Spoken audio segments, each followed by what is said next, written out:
Welcome back. One final point before we go tonight. Warning message to parents. If you let your daughter dress up like Moana, the Polynesian Disney princess, for Halloween, you are a racist. That's the message in this article published by Cosmopolitan magazine. It's written by the Red Book editors. It's the dumbest article I've read this week so far, and I would like to tell you why. I'd like to tell you why people like these authors, they are what's wrong with our culture. Let's zip through the article, shall we? The article begins, it's mid-October, which means Halloween is just 2 weeks away, which means it's way past time to decide on a Halloween costume for your kid. Chances are you have a child that is enamored with all things Disney and wants to be all of the princesses, all of them, especially Moana. The article continues, the New York Post recently highlighted an article on raceconscious.org about how that's probably not a good choice if your kid is white, and revealed that moms are freaking out over the culturally appropriative costume. Okay, raceconscious.org, by the way, yes, that's a real thing.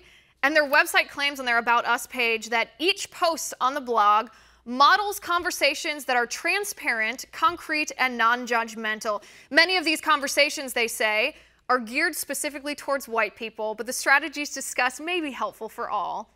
Just so we know what we're dealing with here, a website whose entire premise is that all white people are racist. Every parent's dream manual for rearing their children. Okay, the Cosmo article goes on to say, the original article on raceconscious.org, written by Sashi Ferris, discusses how her white daughter was torn between dressing as Elsa from Frozen or the titular character from Moana. Ferris expresses concern that while an Elsa costume might reinforce notions of white privilege, dressing up as Moana is essentially cultural appropriation, the act of reducing somebody's culture to stereotypes and thereby belittling it. Though Ferris puzzles over how one might wear a Moana costume respectfully, she ultimately decides it's just not a good idea. Okay, first of all, dressing up as Elsa is racist now because she's white. So you're not allowed to dress up your white child as a white princess because of white privilege and white stereotypes, but you can't dress up your white child as a Polynesian princess either because that's cultural appropriation. Dear Lord, you can't have it both ways. But the Red Book editors, they are not done. They say, recognize this. Moana is a really special character to young girls of Polynesian descent who have never seen a Disney princess who looks like them. Just like how Tiana from The Princess and the Frog likely resonated with young black women who had waited decades to see themselves represented. But wait a second. Wouldn't that be exactly why little girls of all races should love Moana? So that we can honor and look up to role models and princesses because of who they are, not because of their skin color? Isn't it precious to see little kids love these princesses and want to be like them and admire their culture too?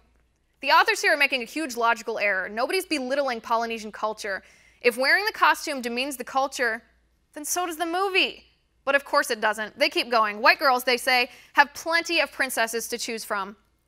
There's Belle, they say, Ariel, Snow White, Sleeping Beauty. You get the idea. If your Caucasian son or daughter doesn't get to be exactly what they wanted for Halloween, encourage them to take a step back and realize that they're awash in privileges that the real Moanas and Tianas of the world will likely never see, because the world is full of racist a-holes.